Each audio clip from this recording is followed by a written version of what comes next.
हाँ जी, आपका नाम हेमंत अग्रवाल है। ये आपकी डिटेल है और इसके हिसाब से कुंडली आपकी बनी है। कर्क लगन की राशि भी कर्क है और ये कुंडली आपकी देखो जी यहाँ पे मैंने बना रखी है। आपने आपने अभी जो कई सवाल लिख के भेजे हैं, सबसे बड़ा आपका सवाल है कि आपके दुश्मन बहुत ज़्यादा हैं और दुश्मन आपको बहुत ज़्यादा दिक्कत दे रहे हैं, उनसे कैसा छुटकारा पाया जाए। और भी आपको लाइफ में काफ़ी दिक्कत आ रही है, विवाह के बारे में पूछा है और भी धन संपत्ति पूरा आपको मैं समझाऊंगा ये दिक्कत क्यों आ रही है। अगर आपको शॉर्टकट में बताऊं आपकी दिक्कत क्यों आ रही है, उसका कारण है आपकी चल रही है शुक्र की दशा। और शुक्र आपका 12वें घर में है, राहु के नक्षत्र में। ये कारण है बड़ा भाई, इस शुक्र को सही करना पड़ेगा। अब आपको मैं विस्तार में समझाऊंगा। सबसे पहले तो ये समझ लो कि जो कुंडली है आपकी, इसमें 12 घर हैं। 12 घर मैं लिख देता हूँ, वो आप समझ लो। ये है आपकी कुंडली में बना पहला घर, ये है दूसरा घर, तीसरा घर, चौथा, पाँचवा, छठा घर, सातवां, आठवां घर, नौवां, 10वां, 11वां, लास्ट वाला 12वां घर। अब ये जो 12 घर मैंने लिखे हैं, इन घरों से आपके जीवन के बारे में कुछ ना कुछ पता किया जाएगा। जैसे कि पहले घर से पता करेंगे आपका शरीर कैसा होगा, हेल्थ आपकी कैसी होगी, स्वभाव, रंग रूप, पर्सनैलिटी, सर, मस्तक, ये पहला घर देखा जाएगा। दूसरा घर है आपके धन का घर, परिवार, वाणी आपकी कैसी होगी। तीसरा छोटे भाई बहन। चौथा घर आपकी है माता, मकान, वाहन। पाँचवा आपके बच्चों का है। ये छठा घर खराब घर होता है, इस घर से रोग, कर्जा, शत्रु, दुश्मन देखे जाते हैं। सातवां घर पत्नी का घर है। आठवां आपकी उम्र का है। नौवां घर भाग्य आपका कैसा होगा। 10वां घर का आपके कामकाज का, पिता, सरकारी नौकरी, मान प्रतिष्ठा। 11वां घर है आमदनी, लाभ, बड़े भाई बहन। और 12वां घर भी खराब घर होते हैं, इस घर से काफ़ी खराब चीज़ें हैं, खर्चा, हानि, दान, दंड। तो आपकी देखो जी, आपको आप ना दो बातें पहले नोट करो मेरी, दो बातें। एक तो ये 12 घर जो मैंने लिखे हैं इनको याद कर लो, और दूसरी बात इन 12 घरों से जो कुछ देखा जाएगा वो याद कर लो। अब आप ये देखो, आप इस कुंडली में देखना क्या चाहते हैं वो घर देख लो। जैसे आपने मान लो देखना अपने बच्चों के बारे में, तो बच्चों का घर देखना होगा, वो है 5वां घर। 5वें घर से बच्चे देखेंगे और इस घर में लिखा है नंबर 8। 8 वृश्चिक राशि, मालक बना मंगल, तो बच्चों के लिए मंगल को देखा जाएगा। ऐसे ही मान लो आपकी माता के बारे में जानना है, चौथा घर माता का है, इस घर में लिखा 7 नंबर। 7 तुला राशि, मालक बना शुक्र, तो माता के लिए शुक्र को देखा जाएगा। तो आपको मेरी बात समझ आ रही होगी कि जो कुछ देखना है वो घर देखना है और घर का मालक देखना है। अब सवाल की कुंडली आपकी है कैसी। कुंडली में ग्रह अच्छे भी हैं, ग्रह खराब भी। अच्छे ग्रह कौन से हैं? चंद्रमा बहुत अच्छा है, अपने घर में बैठा है। गुरु अच्छा है, दोस्त के घर में है। मंगल अच्छा है, दोस्त के घर में है। शनि आपका जो है ये रला मिला फल देगा, अच्छा फल भी देगा, थोड़ा सा बुरा फल भी। राहु आपको ज़्यादा बुरे फल देगा। बुध अच्छा है, सूर्य अच्छा है, और शुक्र भी आपको ज़्यादातर बुरे फल देगा। तो आपके ज़्यादा ग्रह तो वैसे अच्छे हैं, बस ये राहु ज़्यादा खराब है, शुक्र खराब है, केतु भी थोड़ा सा रला मिला फल देगा। अब देखो होगा क्या, सभी ग्रहों का जो असर है आपके ऊपर हमेशा रहेगा। जो ग्रह अच्छे हैं हमेशा अच्छे फल देंगे, खराब ग्रह हमेशा खराब फल देंगे। लेकिन इनका जो असर होता है ना, वो कई गुना बढ़ जाता है इनकी दशा में। दशा में ज़्यादा एक्टिवेट हो जाते हैं। तो आज आपके ऊपर असर तो सभी ग्रहों का आज भी है, लेकिन ज़्यादा जिस ग्रह का असर है आपके जीवन के ऊपर वो है शुक्र ग्रह, क्योंकि इसकी भाई चल रही है बड़ी महादशा। 20 में चली है, पिछले देखो 5-6 साल हो चुके हैं, और 40 में ख़त्म हो गई। अभी काफ़ी लंबी 20 साल की दशा होती है शुक्र की, काफ़ी लंबी दशा है। 20, 20, 21, 22, 23, 24, 25, 26, हाँ ज़्यादा ही हो चुके हैं, 6-7 साल हो चुके हैं। 6-7 साल से शुक्र की चल रही है दशा। अब शुक्र जो है अगर तो अच्छा होता भाई देता अच्छे फल, अब बुरा है तो बुरे फल देगा। लेकिन ऐसा नहीं कि बिल्कुल बुरा है, अच्छे फल भी देगा थोड़े बहुत, लेकिन बुरे फल ज़्यादा देगा भाई। अब सवाल कि शुक्र बुरा क्यों मैं बोल रहा हूँ, उसका 2-3 कारण है। सबसे बड़ा कारण ये 12वें घर में बैठा है, घर अच्छा नहीं 12वां। छठा घर, 8वां, 12वां, ये 3 घर खराब घर होते हैं। इन घरों में बैठे ग्रह अच्छे फल नहीं देते। 12वां घर क्यों खराब है, इस घर से देखा जाता है खर्चा, हानि, दान, दंड, हॉस्पिटल, पागलखाना, विदेश यात्रा, जेल यात्रा, हत्या, आत्महत्या, ऐसी काफ़ी ख़राब चीज़ें हैं जो 12वें घर से देखते हैं। इस घर में जो भी ग्रह बैठता है वो अच्छे फल नहीं देता। कुछ कंडीशनें होती हैं, वो इसी घर का अगर मालक हो। अब शुक्र खराब होने का आपको समझ आ चुकी कारण क्या है, 12वें घर में बैठा है। और एक और भी कारण है, वो है ये शुक्र आपका ना भाई राहु के नक्षत्र में बैठा है। तो ये 2 कारण बन चुके हैं शुक्र खराब होने के। किसी और के नक्षत्र में होता काम चल जाता, फिर भी चलो दिक्कत इतनी ना देता, लेकिन राहु के नक्षत्र में बैठ चुका इसकी, ये मुझे ये भी बड़ा कारण लगा है खराब होने का। क्या खराब फल देगा, एक तो ये है इसके इसके हैं इस कुंडली में अपने 2 घर, उन 2 घरों को लेके आपको दिक्कत देगा भाई। एक तो शुक्र का घर, ये चौथा घर, क्योंकि चौथे घर में नंबर 7 लिखा है माल शुक्र, और चौथा घर आपकी है माता का घर है। माता कैसी होगी, आपके पास मकान कैसा होगा, गाड़ी कैसी होगी, भूमि संपत्ति, नौकर चाकर, जमीन जायदाद, चौथा घर। और चौथे घर का माल शुक्र 12वें घर में सुखहीन योग बना, मतलब शुक्र आपको ना चौथे घर को लेकर दिक्कत देगा। माता घर का मालक है, माता संबंधी कोई चिंता परेशानी देगा। वो क्या होगी चिंता मुझे कन्फर्म नहीं, कुछ ना कुछ तो होगी। या तो माता बीमार कर देगा, या माता से बनेगी नहीं, या माता को कोई कष्ट होगा।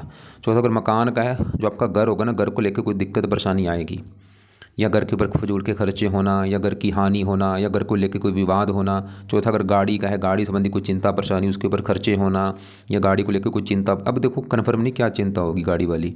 भूमि संपत्ति को लेकर आपको दिक्कत आएगी, जो आपका भूमि संपत्ति प्रॉपर्टी वगैरह है उसको लेकर कोई चिंता परेशानी होना, या इनको और चौथा घर है जन्मभूमि। जन्मभूमि बैठी 12वां घर विदेश, ये आपको ना जन्मभूमि से दूर लेके जाएगा, जन्मभूमि पर टिकने नहीं देगा। आपको जन्मभूमि छोड़नी पड़ेगा, आपको फ़ायदा भी होगा। जैसे आपने लिख रखा है दिल्ली लिख रखा है, तो दिल्ली से आप जाएंगे दूर, क्योंकि 12वां घर विदेश का भी होता है। दिल्ली से दूर मतलब चाहे तो कोई दूसरी कंट्री में जाएंगे, या आप अपने ही देश में जाएंगे दूर, फ़ायदा भी होगा भाई आपको। और दूर जाओगे फिर आपको ये चीज़ें मिलेंगी भी, मतलब अगर दिल्ली से छोड़ देते हो फिर आपको घर मिलेगा, घर का सुख मिलेगा, गाड़ी भूमि सभी सुख मिल जाएंगे दिल्ली से दूर जाके। अब शुक्र आपके इस घर का भी मालक है 11वें घर का, क्योंकि इस घर में लिखा है 2 नंबर मालक शुक्र। 11वां घर होता है लाभ का घर, लाभ, आमदनी, बड़े भाई बहन, इच्छा पूर्ति, मित्र।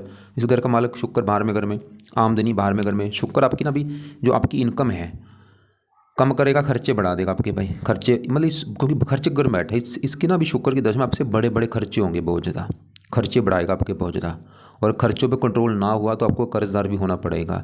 वैसे शुक्र आपको धन देगा भी, क्योंकि देखो धन उसी का खर्च होता है जिसके जीवन में धन आ रहा है, धन देता रहता है। वैसे शुक्र मतलब सबसे अच्छा जो काम 12वें घर में बैठ के करता है, ये धन देता है बंदे को। धन देगा आपको, लेकिन धन खर्च भी होगा। कई बार खुद के ऐशो आराम के ऊपर भी धन खर्च होता है, खाने पीने मनोरंजनों के साधनों के ऊपर भी धन खर्च होता है। और बाकी देखो जी 11वां घर आमदनी, लाभ, इच्छाएं पूरी प्रॉपर ना हो पाना। और शुक्र की दृष्टि पड़ेगी साथ में छठे घर के ऊपर। छठा घर है रोग, शत्रु, आपको रोग देगा, हेल्थ में दिक्कतें देगा। शुक्र के रोग आपको हो सकते हैं। छठा शत्रु बढ़ना, कर्जा, खर्चे अगर मैंने बोला था ना कंट्रोल ना हुए कर्ज भी आपको होना पड़ सकता है। और भी तो ये शुक्र जिसका कारक है उसको भी लेकर दिक्कत आएगी। किसका कारक है, विवाह का कारक होता है, विवाह, पत्नी। तो आपको विवाह में दिक्कत आना, पत्नी को लेकर दिक्कत आना, कुछ ना कुछ, या विवाह में देरी होना, या पत्नी से ना बन पाना।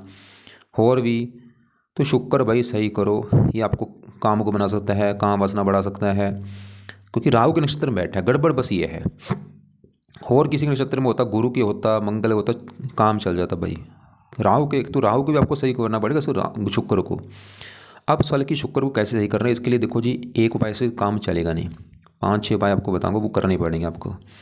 पहला जो सबसे बेस्ट उपाय है, आप ना भाई शुक्र का मंत्र जाप शुरू कर दो करना। चाहे 1 माला कर लो, 2 कर लो, 3 कर लो, रोजाना करो।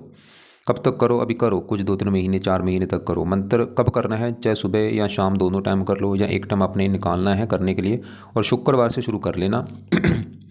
मंत्र है ओम शुम शुक्राय नमः। और इसके पाठ है वो आप पढ़ा करो। एक तो है शुक्र कवच का पाठ, एक है शुक्र स्तोत्र का पाठ। ये 2-2 मिनट के पाठ है, 4 मिनट आपके लगेंगे। तो ये रोजाना पाठ सुबह शाम या एक टाइम निकाल के आपने पढ़ना है इनको, या सुनना है। अगर टाइम ज़्यादा लगे इनको ना 2-2 बार पढ़ लो, 2-2 3-3 बार पढ़ लो, चाहे मतलब ज़्यादा पढ़ लो। एक बार पढ़ लिया दोबारा फिर पढ़ लो, फिर पढ़ लो, या सुन लिया करो। एक बार सुन लिया दोबारा फिर सुन लो, फिर सुन लो, ऐसे पढ़ना है या सुनना है। और भी उपाय हैं, जैसे शुक्र चालीसा का पाठ हो गया, वो भी आपका अगर टाइम लगे पढ़ लो या सुन लो। 5वां उपाय है शुक्र का करो दान। भाई दान जरूर करना है। कब करना है, शुक्रवार को करना है। शुक्र की वस्तुएं ले लो, वो आपको मैं वीडियो भेजूंगा। शुक्र का दान क्या है वो आप देख लेना। और वो दान शुक्रवार के दिन शुक्र का मंत्र मन में बोल के कि हे शुक्र देवता जी आपका है दान, वो मैं कर रहा हूँ, दान कर देना। इसके अलावा ना शुक्र की देवी है माता लक्ष्मी जी। माता लक्ष्मी जी का अगर वहाँ पे कोई मंदिर हो, माथा टेकने चले जाओ, या माता लक्ष्मी जी के जो पाठ है वो पढ़ा करो। और उपाय हैं, अगर आपको व्रत रखना आता है शुक्रवार का व्रत रख लो, कथा कर लो। व्रत किसका रखना है, शुक्रवार को शुक्र देवता का रखना है। व्रत कथा कर लेना और आरती कर लेना।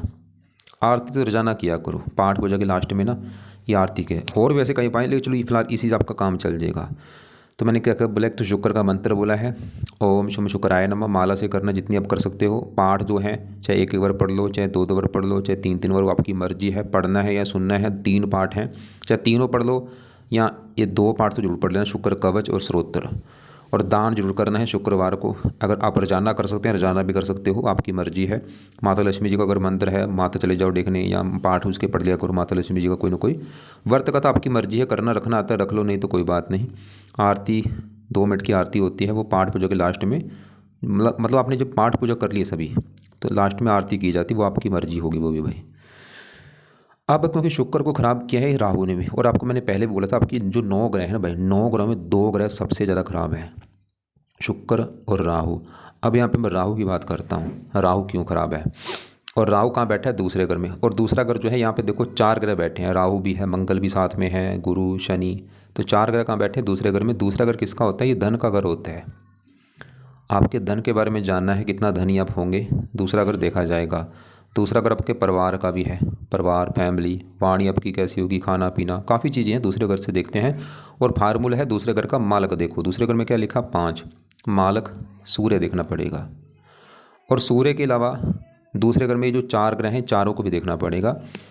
मतलब 5 ग्रह देख के पता चलेगा आपके दूसरे घर के बारे में। तो पहले मैं दूसरे घर में ये यहाँ पे, चलो पहले मैं मंगल की बात कर लेता हूँ कि मंगल कैसा है। तो मंगल आपका है बहुत अच्छा। यहाँ पे ना एक बात ध्यान वाली समझने वाली बात है कि ये मंगल गुरु तो आपके अच्छे, लेकिन इनके अच्छे फलों में कमी आ जाएगी इस राहु की वजह से। मतलब राहु खुद तो खराब है ही, राहु क्या करेगा, मंगल को खराब कर देगा, गुरु को खराब कर देगा, बल्कि इनके जो अच्छे फल हैं उसमें कमी कर देगा काफ़ी। क्योंकि यहाँ पे दोष बने हैं, मंगल राहु अंगार का दोष बना, गुरु राहु चंडाल दोष बना, और ये राहु शनि के साथ बैठा, इसे हम श्रापित दोष कहते हैं। क्योंकि राहु क्या है, सांप का कारक है। सांप क्या करता है, जो उसके पास होगा डस लेगा, डंग मारता है उसको। तो ये सांप है, सांप का कारक है, इनको डस लेगा, मतलब इनको पीड़ित कर देगा राहु। तो अब जी अभी जो मैं मंगल के अच्छे फल बताऊंगा ना भाई, उसमें कमी आ सकती है। अच्छे फल वाले की है क्या, मंगल देखो जी दूसरे घर में बैठा, धन के घर में। यहाँ पे सूर्य ग्रह बैठा है, जो 5 है ना, सूर्य ग्रह में, सूर्य को अपना दोस्त मानता है। मंगल है भी योग कारक इस कुंडली में है। तो मंगल आपके धन के घर में बैठा, आपको धन देगा मंगल। कैसे धन देगा, मंगल के 2 घर हैं इस कुंडली में, उन 2 घरों से आपको धन आएगा। एक तो मंगल का घर है ये 5वां घर, 5वां घर संतान का घर है, संतान पढ़ाई, 5वां घर, 5वें घर में 8 लिखा, मालक मंगल, धन के घर में बैठा, मतलब संतान धन। और चौथे घर, चौथी दृष्टि से अपने घर को देख भी रहा है। मंगल ये घर के आपको संतान का सुख में अच्छा मिलेगा, बल्कि संतान होने के बाद आपके जीवन में धन आना शुरू होगा, या आपकी संतान आपको धन कमा के देगी, या वो धनी होगी, संतान के लिए अच्छा है। और मंगल आपके इस घर का भी मालक है 10वें घर का। 10वां घर आपके है काम काज का घर, जो आप नौकरी कारोबार करते हैं, 10वां घर। 10वां पिता का भी घर है, सरकारी नौकरी, मान प्रतिष्ठा। 10वें घर में क्या लिखा, 1, मालक मंगल, मतलब काम काज चलेगा धन। मंगल आपको काम काज के द्वारा धन मिलेगा, पिता से धन, सरकार से धन मिलेगा। और मंगल की दशा अच्छी जाए, क्योंकि दशा भी देखनी होती है ना भाई, दशा में इन ग्रहों का असर बढ़ जाता है। अब मंगल मैंने आपको बोला था है तो बेचारा अच्छा, लेकिन राहु से पीड़ता है, तो अभी जो अच्छे फल मैंने बोले हैं भाई उसमें कमी आ जाएगी। अब ऐसे ही यहाँ पे गुरु बैठा है, गुरु इस घर का मालिक है। एक तो इस 9वें घर का, अच्छे घर का 9वां घर है भाग्य घर। भाग्य देखना 9वां घर, 9वें घर में 12 लिखा, मालक गुरु। तो भाग्य से गुरु कहाँ बैठा है, धन के घर में, मतलब भाग्य चला गया धन। सूर्य के घर में बैठा है, मित्र राशि है, योग कारक का गुरु भी है। तो वैसे ही 6ठे घर का मालिक, लेकिन इसको ना 6ठे घर का दोष ज़्यादा लगेगा नहीं। मतलब गुरु फिर भी दिखा रहा है कि आपको भाग्यवंशी धन देगा गुरु, और गुरु की दशा में चीज़ें बढ़ेंगी, मतलब उस समय भाग्य ज़रा साथ देगा, उस समय धन आपका ज़्यादा बढ़ेगा। परिवार का सुख, वाणी अच्छी, 5वीं दृष्टि यहाँ पे, 7वीं 8वें घर के ऊपर, 9वीं यहाँ पे, इन घर को अच्छा कर देगा, उम्र के लिए अच्छा है, काम काज। और अपने 6ठे घर को भी देखेगा, मतलब आपको रोगों से बचाएगा, कर्जे से बचाएगा, दुश्मनों से बचाएगा, गुरु अच्छा है। लेकिन इसके भी अच्छे फल में कमी आ जाएगी राहु की वजह से भाई, पीड़ित हो चुका है, चंडाल दोष बन चुका है ना। अब ऐसे ही शनि जो है ये भी अच्छा है, लेकिन अच्छे फल में कमी आ जी है राहु की वजह से। शनि भी इतना, मतलब शनि फिर अगर अकेला होता ना फिर भी थोड़ी सी दिक्कत देता है, क्योंकि शनि ना यहाँ पे सूर्य घर में बैठा, सूर्य को अपना दुश्मन मानता है। शनि इस कुंडली में मार्गशीर्ष भी है, तो शनि इस कुंडली में इस घर का मालिक है, 7वें घर का। 7वां घर है आपकी पत्नी का घर, पत्नी 7वें घर से, 7वें घर में 10 लिखा, माल शनि। पत्नी वाले घर का मतलब शनि कहाँ बैठा है, और 7वें घर से 8वें घर में बैठा है, मतलब इस घर को पहला घर माने, 1 2 3 4 5 6 7 8। अपने घर से 8वें घर में होने की वजह से ना शनि 7वें घर को लेकर दिक्कत देगा, मतलब आपके विवाह में देरी होना, या विवाह अगर हो भी जाता है पत्नी से मनमुटाव होना। लेकिन पत्नी बैठी धन के घर में, लेकिन हो सकता है आपकी पत्नी आपको धन कमाने वाली हो मिले, या वो आपकी धनी परिवार की हो, या उसके आने के बाद आपके जीवन में धन आना शुरू हो। लेकिन किसके साथ बैठा है? राहु के साथ। ये गड़बड़ हो चुकी है। अब यहाँ पे पत्नी वाली दिक्कत आपकी बढ़ जाएगी, मतलब लड़ाई झगड़े बढ़ जाना या विवाह में ज़्यादा देरी होना। और शनि भी, क्योंकि सूर्य ग्रह बैठा है, धन अपनी दशा में धन आपका खर्च भी करेगा। और इसकी 3 दृष्टियाँ, तीसरी चौथे घर के ऊपर यहाँ पे वैसे उच्च राशि है, ये फिर भी शनि चौथे घर का अच्छा कर देगा आपको। फिर भी शनि अपनी लाइफ में, मतलब शनि फिर भी आपको गाड़ी मकान वाहन सुख देगा ज़रूर। 7वें 8वें घर के ऊपर ये भी शनि का घर है, उम्र के लिए अच्छा है। अब यहाँ पे राहु की बात करता हूँ। तो सवाल कि राहु खराब क्यों है? देखो राहु क्या है, एक तो ये पापी ग्रह, अच्छा ग्रह नहीं है कुंडली में। ये जिस घर में बैठता है उस घर को लेकर दिक्कत आती है। राहु खराब होने का एक तो कारण है, ये जहाँ बैठे ना दूसरे घर में, ये सूर्य ग्रह में बैठा है और ये सूर्य को अपना सबसे बड़ा दुश्मन मानता है। तो अपने भाई दुश्मन के घर में जाके बैठा है, दुश्मन के घर का तो अच्छा करेगा नहीं, क्योंकि जब राहु का सर काटा था शिकायत की थी सूर्य ने। दूसरा कारण आपकी कुंडली में बना हुआ है काल सर्पदोष। यहाँ पे देखो राहु दूसरे घर में है और इधर वाला देखो तीसरा घर खाली, चौथा घर खाली, 5वां 6ठा 7वां घर खाली और 8वें घर में केतु। तो ये बना है काल सर्प, मतलब एक हिस्सा खाली है राहु केतु का, मतलब बाकी सभी ग्रह इस साइड में। तो ये भी कारण है राहु खराब होने का। अब राहु क्या खराब फल देगा? ज़्यादा खराब फल ये अपनी दशा में देगा। वैसे आज भी दे रहा होगा, कल भी दे रहा होगा, मतलब थोड़ा बहुत बुरा फल तो देता रहेगा, लेकिन दशा में इसका बुरा फल भाई कई गुना बढ़ जाएगा। क्या बुरे फल देगा? दशा में जरा। दूसरा अगर धन का ग्रह, धन की हानि बहुत ज़्यादा करेगा अपनी दशा में। धन नष्ट हो जाना, धन फंस जाना, धन को लेकर चिंता होना, धन के मामले में दिक्कत देगा आपको। कर्जदार बना सकता है, परिवार को लेकर दिक्कत, वाणी आपकी कठोर कर देगा, आपको क्रोधी जिद्दी बना देगा। 3 दृष्टियाँ, 5वीं छठे घर के ऊपर यहाँ पे जो 9 है राहु की नीच राशि, छठे घर को खराब कर देगा, रोग देगा, शत्रु बढ़ना, कर्जा बढ़ना। 7वीं 8वें घर स्ट्रगल, चिंता। 9वीं 10वें घर के ऊपर शत्रु राशि, काम काज में हजारों दिक्कतें।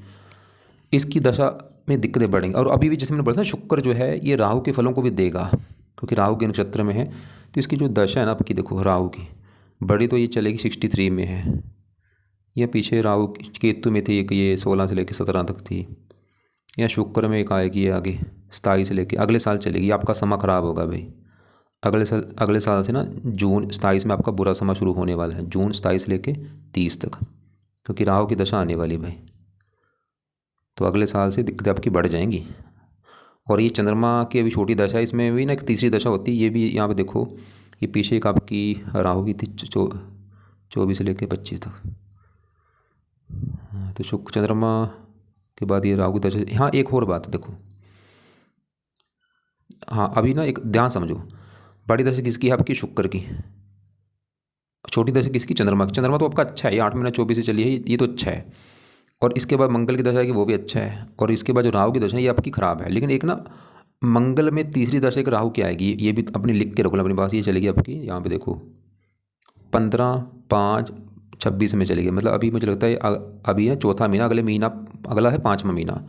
तो 5 महीने की 15 तारीख को और 7 महीना 26 तक, ये 2 महीने जो होंगे ना भाई, इसमें भी आपकी राहु की दशा आनी। तीसरी दशा है, वैसे उसका असर कम होगा, फिर भी असर तो होगा।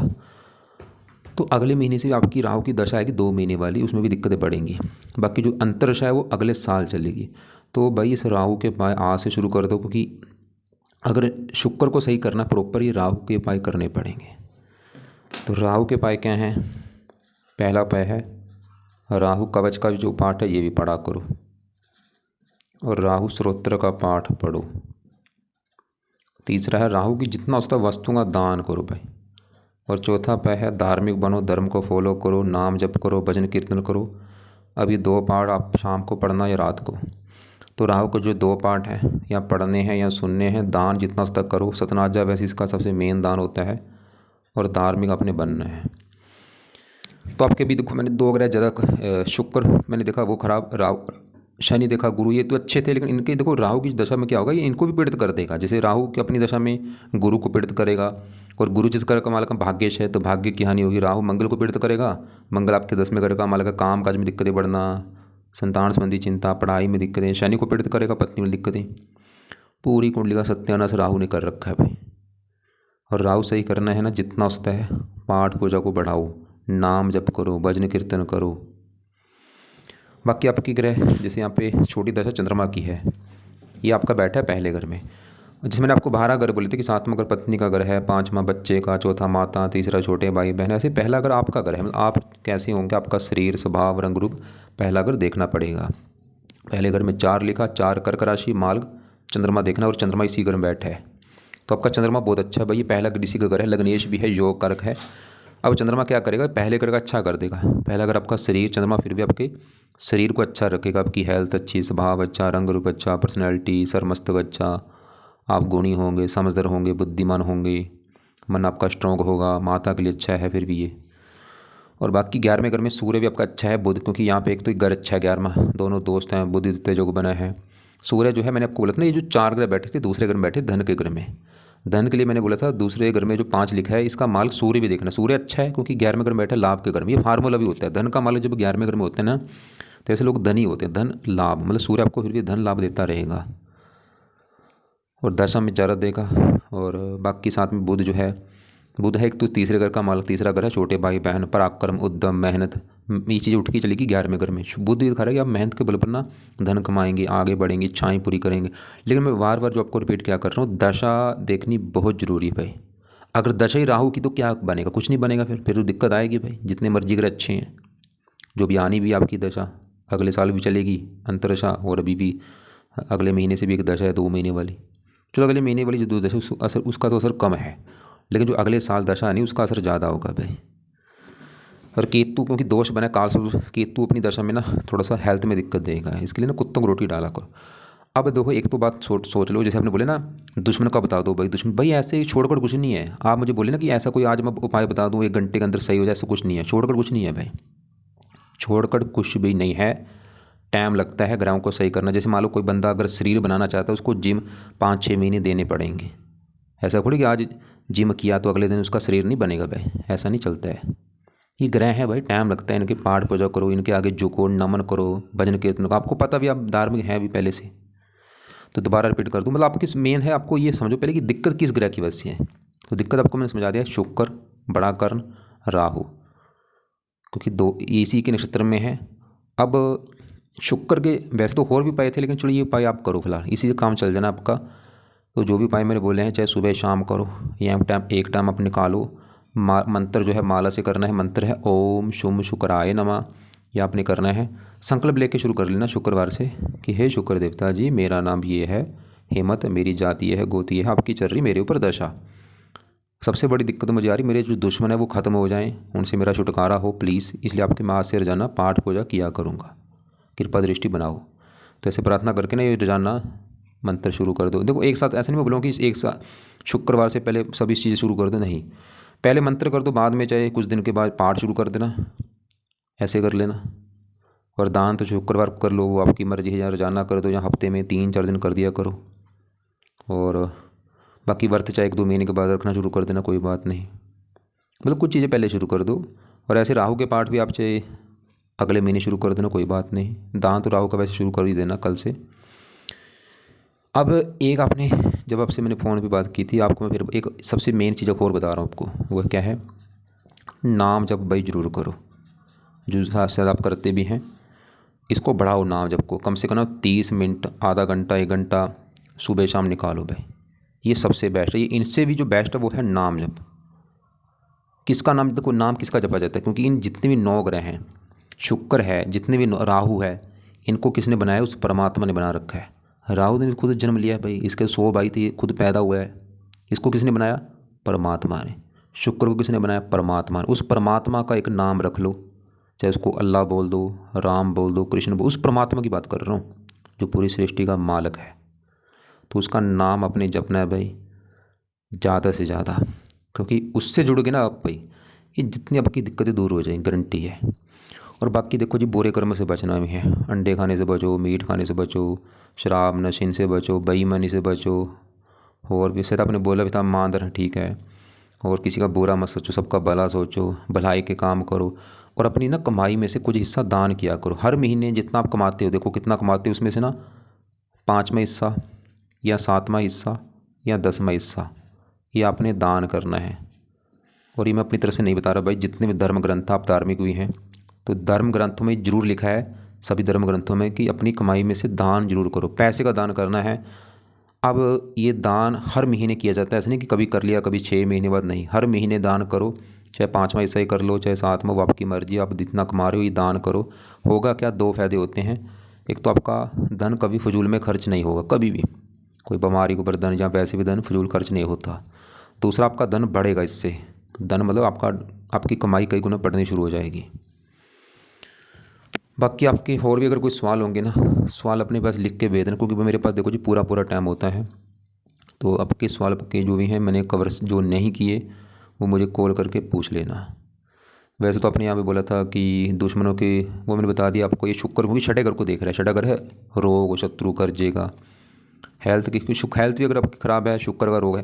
पहले देखो हेल्थ में दिक्कत क्या है। शुक्र के रोग होते हैं गुप्त अंगों से रिलेटेड कोई रोग होना, पेशाब में दिक्कत, वीर या लिंग, अंडकोश, बवासीर, या और देखो आपका रोग किस ग्रह से जुड़ा रोग है, वो उस ग्रह के उपाय कर लो। आपने बोला सैगड मैरिज, सैगड मैरिज के बारे में पूछा है। हाँ, शुक्र विवाह का कार्य करो, विवाह में दिक्कत है, शुक्र ही कारण है, शुक्र के उपाय करोगे तभी आपको विवाह का सुख मिलेगा। और शनि आपके पत्नी वाले घर का मालक है, अगर विवाह में दिक्कत है तो शनि भी कारण है, तो शनि के मंदिर भी आप जा सकते हो। शनि से ना आपका राहु भी सही होगा, तो इसलिए शनि भी अपना, क्योंकि दुख का कारक शनि होता है, तो शनि मंदिर भी कोशिश करो शनिवार को जाने की। क्या मेरे लिए सही है? देखो भाई, काम कोई बुरा नहीं होता, मेन है हमारा समय अच्छा होना जरूरी है। क्योंकि अभी आपकी आगे जो राहु की दशा आएगी ना, उसमें कोई नया बिजनेस शुरू मत करना, पैसा आपका डूब जाएगा। जो राहु की दशा आनी ना अभी अगले साल से, तो अभी जो करना भी कर लो, इससे पहले कर लो। इसकी दशा जो मैंने बोला आपके अगले साल, शायद आपको मैंने दिखाया था जून में शुरू होगी, तो जो भी पैसा भी इन्वेस्ट करना है, कोई बिजनेस वगैरह करना भी कर लो, इसकी दशा मत करना, पैसा डूब जाएगा आपका। गुप्तन सरप्राइज आने के चांस है। देखो सभी चीज़ें बता पानी मुश्किल होती हैं, कोई बड़ी घटना हो तो आपको बता दें, राहु की दशा में संभल कर रहना। लेकिन चलो यहाँ पे एक अच्छी बात है, राहु ना आपका बिल्कुल बल कम लेके बैठा है, बाल अवस्था में बैठा है, ये भी अच्छी बात है। गोमती इसका धारण मत करना कभी भूल के, शुक्र रत्न धारण मत करना, कोई रत्न धारण मैं तो बोलूँगा मत करो, करना है सिर्फ पाठ पूजा करो।